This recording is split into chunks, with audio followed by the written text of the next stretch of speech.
De la mañana, 6 minutos, 9, 6 minutos, resumen de noticias para quienes están llegando a esta hora a la sintonía de la doble frecuencia, emisora Atlántico La Reina. Nos siguen en zonacero.com, jorgecura.com. También estamos en vivo y en directo a través de todas nuestras aplicaciones. Empiezan a levantar alertas por tsunami producido por un terremoto en el Pacífico que generó avisos para Colombia, Perú, Ecuador, Chile, Japón, Estados Unidos y Rusia. Un potente terremoto de magnitud 8,8 que se produjo a unos 130 kilómetros de la costa este de la península rusa de Kamchatka, en el norte del Pacífico, desató alertas de tsunami en la región. Las alertas y órdenes de evacuación se dieron para partes de Rusia, Japón, Estados Unidos, Colombia, Ecuador, Perú y Chile. Las olas del tsunami generado por el sismo, que se produjo a 18 kilómetros de profundidad, llegaron a la isla de Hawái, a la costa oeste de los Estados Unidos. Las alertas para Japón y Hawái ya fueron levantadas. En Colombia se bajó la alerta a recomendación. El cantautor Carlos Vives, en diálogo con Emisora Atlántico y Zona Cero, se declaró feliz por participar en la celebración de los 500 años de Santa Marta y dijo que siempre pensó en hacer una canción para esa ciudad. La canción 500 de 8 minutos busca hacer un viaje por la historia de la ciudad, nuestra herencia española y por nuestro mestizaje, expresó Vives. Advirtió que no tenemos que despreciar nuestro origen español y la importancia que ha sido para Santa Marta y para el país. Hay gente que tiene otro discurso, pero esa es otra cosa. Basta ya de esa vaina. Estamos felices por los 500 años de Santa Marta y el Samario tiene que reconocer sus raíces, insistió Carlos Vives. El cantante finalizó diciendo que siempre ha estado al servicio de la capital del Magdalena, Santa Marta. Sabes que al final, hace 30 años, más de 30 años, cogimos como el camino de mirar para adentro de nuestra música, de entender qué conformaba ese vallenato, qué lo llenaba, que tenía esa cumbia, que tenía esa música local nuestra. Y al final te va abriendo todos estos espacios para uno entendiendo que somos el resultado de qué, ¿no? De parte de nuestra historia. Entonces imagínate, aparece aparecía ahí en el momento, la llegada inminente de los 500 años de Santa Marta, pensar mucho en el relato que nos hemos sembrado de nosotros mismos históricamente y que ha sido complicado lo que hemos sembrado desde nuestras diferentes orillas sobre nuestra historia. Entonces veíamos una gran oportunidad como fundación que trabajamos para unirnos por Santa Marta, aquí en Santa Marta. Pensamos que era importante un poquito repensarnos toda esa cantidad de historias que nos hemos contado. La entrevista de Carlos Vives completa la vamos a repetir a las 10:30 de la mañana aquí en Emisora Atlántico. La precandidata presidencial Claudia López cuestionó a los congresistas del Centro Democrático por atacar a la jueza Sandra Heredia por condenar al expresidente Álvaro Uribe. Estos legisladores, con su discurso de democracia, ahora atacan a los jueces y a la justicia. Este discurso de democracia es carreta, expresó la exalcaldesa de Bogotá. Claudia López pidió al exmandatario Álvaro Uribe Vélez aceptar el fallo en su contra y estimó que el Tribunal Superior de Bogotá la dejará en firme en una segunda instancia. Pues sin duda los sectores de derecha que creen ciegamente a pesar de todas las pruebas y evidencias. Yo quiero recordar que el expresidente Álvaro Uribe está hoy condenado por una falsa denuncia que él mismo puso. Esto es un boomerang de Uribe. Yo era senadora, Jorge, en el 2014, cuando con Iván Cepeda hicimos ese debate sobre la parapolítica y el paramilitarismo y los vínculos de Uribe, que hoy están plenamente probados con no una, sino 120 condenas. Más de 9 por corrupción y compra de votos en su gobierno para la reelección. Más de 78 de parapolíticos con los que se eligió y cogobernó. Lo de ayer fue que por ese debate, lo de esta semana fue que por ese debate el señor se fue, no dio la cara, se fue a poner una falsa denuncia contra Iván Cepeda. A Iván Cepeda lo absolvieron porque todo eso era falso y en cambio a Álvaro Uribe lo condenaron. Dijo además que su campaña marcha bien y que viene recorriendo Colombia para conocer las necesidades de la gente en materia de servicios públicos, salud y educación. Advirtió que si es presidenta cambiará la política energética del mandatario Gustavo Petro y que explorará todos los recursos naturales del país. rechazó total al proyecto de paz total que entrega beneficios a cabecilla de organizaciones criminales. Hizo la precandidata presidencial Claudia López. Expresó que se trata de un proyecto para beneficiar a delincuentes y advirtió que a estas personas, delincuentes, no les interesa la política, sino el billete. López manifestó que a las organizaciones hay que enfrentarlas con inteligencia y tecnología y afirmó que en el país debe existir una fiscalía antimafia.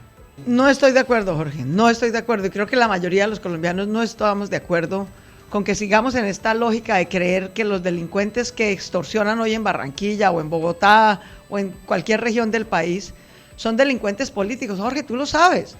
A estas bandas de los costeños y el Tren de Aragua y el Clan del Golfo, uno les ofrece un partido y unas curules en el Congreso y se le ríen en la cara. Esa gente lo menos que le interesa la política, no tienen ningún tratamiento político. A esos tipos lo único que les interesa es el billete. Esos tipos trafican coca, trafican gente, trafican minería ilegal, trafican todo. Extorsionan, como tú lo contabas, hasta una pobre señora que ponga un puestico para una sopa o unas arepas. La exalcaldesa de Bogotá reconoció el cobro de la contribución que hizo el gobierno del entonces presidente Álvaro Uribe para fortalecer la seguridad en Colombia, pero manifestó que el exmandatario abusó del poder, cambió la Constitución Nacional y promovió los falsos positivos. Colombia ya tuvo su Bukele, se necesita de un Estado fuerte y eficaz que apoye a la fuerza pública, estimó la precandidata presidencial Claudia López.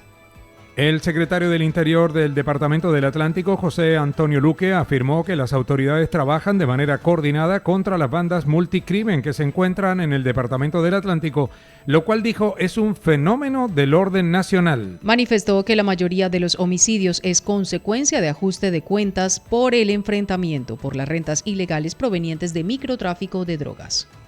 El funcionario anotó que la mayoría de los casos se concentra en los municipios de Baranoa, Sabana Grande, Sabana Larga y Juan de Acosta. Se han registrado 21 homicidios más y el 88% de ellos son por sicariato y riñas, manifestó el secretario del Interior.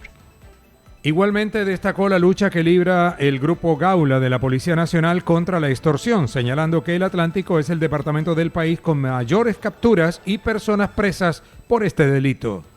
Me gustaría recordar que estamos viviendo un fenómeno del orden nacional, con estructuras multicrimen dedicadas a la extorsión, al microtráfico, al narcotráfico, a los pagadiarios como venías en tu historia anterior, y entre otros muchos crímenes como el robo de tierras, etcétera, etcétera. De estos productos, de estas rentas criminales, vienen los ajustes de cuentas que redundan en homicidios selectivos. De los 18 municipios del departamento, hoy se concentra el 100% de los incrementos de estos homicidios en 4 municipios. En Baranoa, en Sabana Grande, en Sabana Larga y en Juan de Acosta. El abogado y experto en derecho penal Jorge Arturo Abello estimó que el Tribunal Superior de Bogotá no dejará prescribir el proceso contra el expresidente Álvaro Uribe Vélez. Es un juicio importante para el país y no creo que el tribunal deje pasar los tiempos y prescriba este caso, insistió el abogado. Advirtió que el Tribunal de Bogotá avala las interceptaciones telefónicas como prueba, el exmandatario sería condenado en una segunda instancia. Sobre el proceso, pues digamos nosotros como gremio de los abogados estamos muy expectantes, porque es un caso muy interesante desde el punto de vista jurídico y no, es un juicio supremamente importante que ya se ha venido decantando jurídicamente y digamos no creo que el tribunal falle en ese sentido, de fallar de errar en el sentido de dejar que se pasen los tiempos. Esto es un proceso supremamente importante para el país y no creo que el tribunal, hierre en ese sentido. El senador liberal Mauricio Gómez consideró que la nueva reforma tributaria presentada dentro del proyecto de presupuesto del Gobierno Nacional se hundirá en el Congreso de la República. Consideró que se cuentan con los votos suficientes para que esta iniciativa no pase en el Congreso y se blinde el bolsillo de los colombianos. El presidente una vez más amenaza. Si no le aprueba la reforma tributaria, le recorta el presupuesto al Congreso, expresó Gómez Amín. El presidente ayer le reclamó a Lidio García porque a través de un tuit expresó su solidaridad con el expresidente Uribe. Lo llamó una interferencia del legislativo con la justicia. Ese es el cinismo más grande, Jorge, que yo le he visto al presidente Petro estos últimos 3 años. Imagínense que hay 3 ramas del poder público en Colombia: legislativo, judicial y ejecutivo. Y cada vez que el legislativo toma una decisión, el presidente Petro interfiere e invade nuestro territorio con amenazas, con insultos. Lo acaba de hacer, Jorge, radicando la tributaria. Y ahí va tu pregunta. Dice, si no se aprueba el presupuesto con la tributaria incluida, que son 26 billones de pesos, comienzo a recortar gastos, incluyendo los gastos de funcionamiento del Congreso de la República. Si eso no es una interferencia, que alguien me diga entonces qué es. La directora encargada de la CRA, Ayari Rojano, informó que se adelantan trabajos para recuperar la capacidad hidráulica y ambiental del Arroyo León. Informó que se busca remover más de 90.000 metros cúbicos de sedimentos y cerca de 10.000 metros cúbicos de residuos sólidos. El llamado es a la ciudadanía para que colabore no arrojando basura al cauce de los arroyos que van a terminar al Arroyo León, manifestó la funcionaria. Efectivamente, Jorge, en el mes de julio iniciamos trabajos de recuperación, de limpieza y recuperación del cauce del Arroyo León. Vamos a remover alrededor de 91.000 metros cúbicos de sedimento y unos 9.600 metros cúbicos de residuos. Es impresionante, la verdad, y lo que has dicho es muy cierto, muy triste, la cantidad de residuos sólidos que hay a lo largo del Arroyo León. Y recordemos, Jorge, lo importante que es esta fuente natural de agua dulce, no solo para la Ciénaga de Mallorquín, sino para el lago El Cisne, para la Ciénaga de los Manatíes, y la estamos contaminando con tantos residuos. El secretario de Obras Públicas del distrito, Rafael Lafón, expresó que a pesar de algunos impases se cumplió con las obras de ampliación de la cordialidad. Dijo que se presentó demora en la compra de predios y por la canalización de tramos de arroyos en esa parte de la ciudad. Fueron intervenidos cerca de 5.2 kilómetros desde la avenida Circunvalar hasta la carrera 23, mejorándose la movilidad, señaló el funcionario.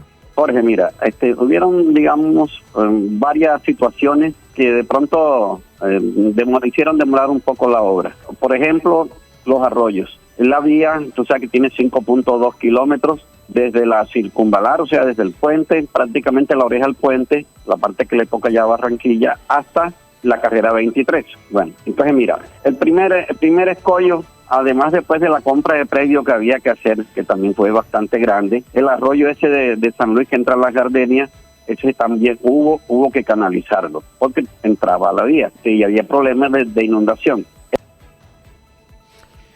El dólar, que ayer perdió 15 pesos con 80 centavos, vuelve a la carga. Está subiendo 12 pesos con 35 centavos. La divisa estadounidense flota ahora en 4.167 pesos con 14 centavos. Tasa representativa del mercado para hoy, 4.154 pesos con 79 centavos. 9 de la mañana, 19 minutos.